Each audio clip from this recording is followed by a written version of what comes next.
আপনি কি কখনো ভেবে দেখেছেন আপনার প্রিয় ইউটিউবাররা যারা এখন লাখো মানুষের হাসির কারণ কিংবা অনুপ্রেরণার উৎস, তারা একদিন ইউটিউবার হওয়ার আগে কি করতেন? গার্মেন্টসে চাকরি করা প্রত্যেকটা মানুষ জানে জীবনটা কতটা তিক্ত হয়। আমার তো সেটা নিয়ে কোনো সমস্যা নেই, আমি তো ওকে দেখেই বিয়ে করছি না। ও যদি টিনের ঘরে থাকতো আমি সেখান থেকে ওকে বিয়ে করতাম, কারণ আমি ওকে ভালোবেসে। তারা কি সরাসরি ভিডিও বানাতে শুরু করেছিলেন, নাকি তাদেরও ছিল অন্য কোনো সংগ্রাম, অন্য কোনো পেশা?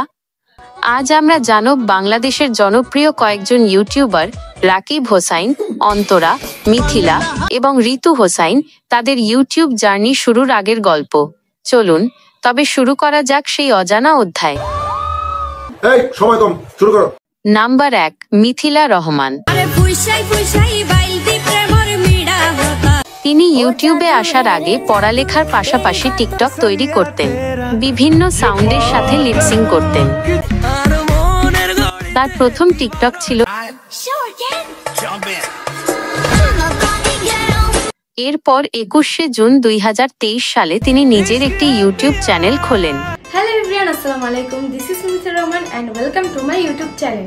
তার ইউটিউব চ্যানেলটির নাম হলো মিথিলা রহমান। বর্তমানে তার চ্যানেলের সাবস্ক্রাইবার সংখ্যা প্রায় 7,80,780 কে এবং তিনি 1.2 হাজারেরও বেশি ভিডিও আপলোড করেছেন। তার কন্টেন্টের মূল বিষয়বস্তু হলো ব্লগ, ভ্রমণ, লাইফস্টাইল, চ্যালেঞ্জ এবং তার স্বামী ইয়াসিন হোসেনের সাথে তৈরি বিভিন্ন ভিডিও। তিনি একসময় জনপ্রিয় ইউটিউবার রাকিব হোসেনের টিমের সদস্য থাকলেও বর্তমানে তিনি সেখান থেকে বেরিয়ে এসে স্বাধীনভাবে কাজ করছেন।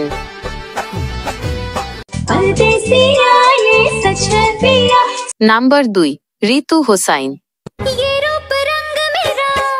জনপ্রিয় ইউটিউবার ঋতু হোসেন তার বড় ভাই রাকিব হোসেনের টিমের একজন প্রধান সদস্য। তিনি মূলত টিকটক পার্সোনালিটি হিসেবে তার অনলাইন যাত্রা শুরু করেন, যেখানে তিনি লিপ সিঙ্ক, ড্যান্স ভিডিও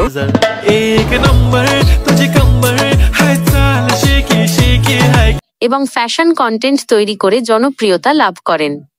তার ইউটিউব চ্যানেলটি 2016 সালের এপ্রিলে খোলা হয়। Hey guys, my name is Ritu Hossain. Welcome to my new channel. তবে তিনি টিকটকে জনপ্রিয়তা পাওয়ার পর পুরোপুরি ইউটিউবে মনোযোগ দেন। ইউটিউবে আসার আগে তার সুনির্দিষ্ট পেশা কী ছিল সেই সম্পর্কে কোনো পাবলিক তথ্য নেই।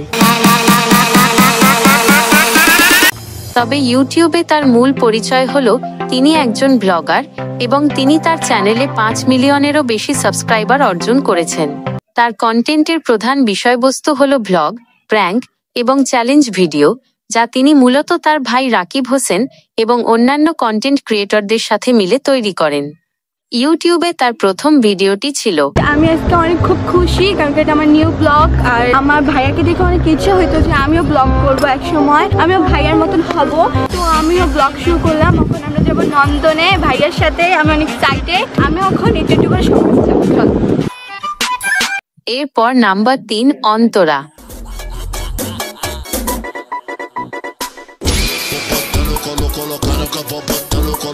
জনপ্রিয় কন্টেন্ট ক্রিয়েটর নুসরাত জাহান অন্তরা তার অনলাইন যাত্রা শুরু করেন টিকটক পার্সোনালিটি হিসেবে।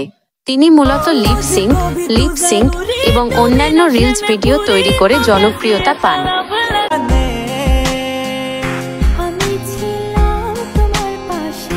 তার টিকটক পেজে 8 মিলিয়নেরও বেশি ফলোয়ার রয়েছে।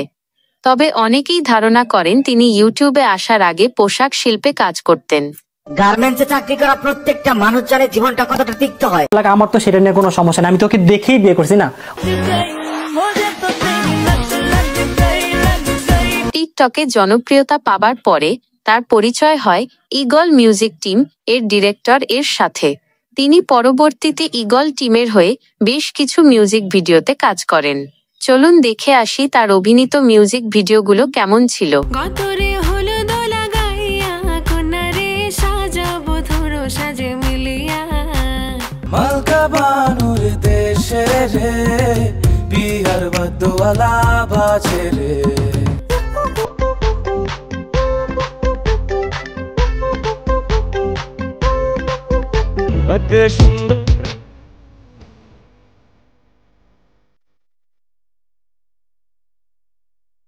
নাই রে আমার বাঁচার উপায় নাই, চাইলে আমি পরিটারে চাই।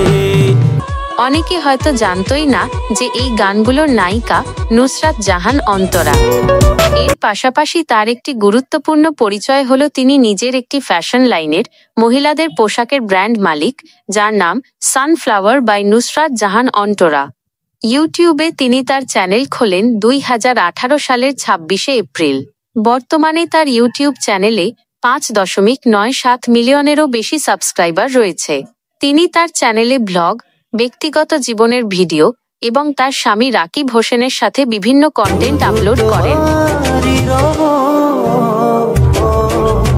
তিনি প্রায়শই বিভিন্ন নাটকের দৃশ্যেও অভিনয় করে থাকেন। হায় হায়, তাহলে কি তোমাকে হ্যান্ডসাম বানিয়ে আমি ভুল করলাম? ভাবতেই পারতিস না বিয়ের আগে তুমি আর আমি একসাথে রাত কাটাবো। তাহলে যাও, আগে দরজা লাগিয়ে দিয়ে আসো। তো এবার জানবো বাংলাদেশের অন্যতম জনপ্রিয় ইউটিউবার রাকিব হোসাইন সম্পর্কে। ইউটিউবে বিপুল জনপ্রিয়তা পাওয়ার আগে রাকিব হোসেন মূলত একজন মোটরসাইকেল এবং বাইসাইকেল স্টান্ট রাইডার হিসেবে পরিচিত ছিলেন। তার ইউটিউব চ্যানেলে তিনি স্টান্টের বিভিন্ন টিউটোরিয়াল ভিডিও এবং স্টান্ট শোয়ের ব্লগ তৈরি করতেন।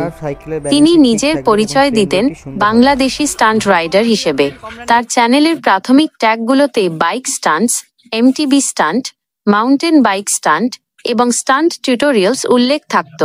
পরবর্তীতে তিনি ধীরে ধীরে স্টান্ট থেকে সরে এসে লাইফস্টাইল ব্লগিং, চ্যালেঞ্জ এবং পারিবারিক কন্টেন্টে মনোযোগ দেন। এই স্টান্ট রাইডিং ব্যাকগ্রাউন্ডই প্রমাণ করে যে তিনি দীর্ঘদিন ধরে ইউটিউবে সক্রিয় এবং তার আজকের পরিচিতি পাওয়ার পেছনে শুরুর দিকের এই অ্যাডভেঞ্চারাস কন্টেন্টের বড় ভূমিকা রয়েছে। তিনি 2015 সালে তার ইউটিউব চ্যানেল শুরু করেন এবং তার প্রথম আপলোড করা ভিডিওর শিরোনাম ছিল ফানি ডে। বর্তমানে তিনি মূলত daily life blog, travel video, বিভিন্ন চ্যালেঞ্জ এবং ব্যক্তিগত জীবনের আপডেট নিয়ে ভিডিও তৈরি করে জনপ্রিয়তা লাভ করেন।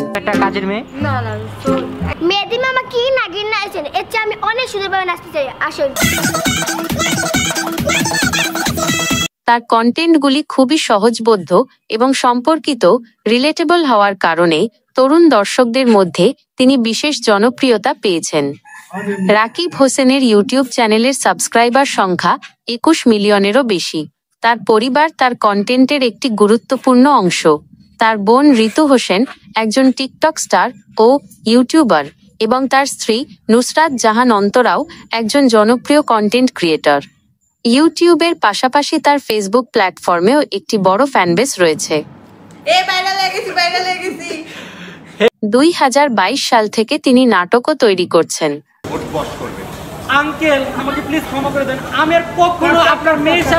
প্রিয় দর্শক, আপনারা দেখলেন রাকিব হোসাইন তার স্টান্ট রাইডার পরিচয় থেকে শুরু করে কিভাবে বাংলাদেশের 1 নম্বর ব্লগিং টিমের ভিত্তি স্থাপন করলেন। মিথিলা রহমান, ঋতু হোসাইন এবং নুসরাত জাহান অন্তরা প্রত্যেকেই তাদের ভিন্ন ভিন্ন ব্যাকগ্রাউন্ড থেকে এসে এই ডিজিটাল জগতে নিজেদের অবস্থান তৈরি করেছেন। তাদের এই সফলতার গল্প প্রমাণ করে যে সঠিক চেষ্টা, পরিশ্রম আর ভালোবাসার সাথে কন্টেন্ট তৈরি করলে আপনার স্বপ্ন পূরণে কোনো বাধাই আসলে স্থায়ী নয়। এই 4 ইউটিউবারের মধ্যে আপনার প্রিয় কন্টেন্ট ক্রিয়েটর কে এবং কেন? নিচে কমেন্ট করে অবশ্যই জানাবেন। ভিডিওটি ভালো লাগলে একটি লাইক দিয়ে আমাদের এই পরিশ্রমকে উৎসাহ দিন। আর এমন আরও অনুপ্রেরণামূলক গল্প জানতে আমাদের চ্যানেলটি সাবস্ক্রাইব করে পাশে থাকা বেল বাটনটি প্রেস করে দিন। দেখা হচ্ছে খুব শীঘ্রই পরের ভিডিওতে। ততক্ষণ পর্যন্ত ভালো থাকুন, সুস্থ থাকুন। আল্লাহ হাফেজ।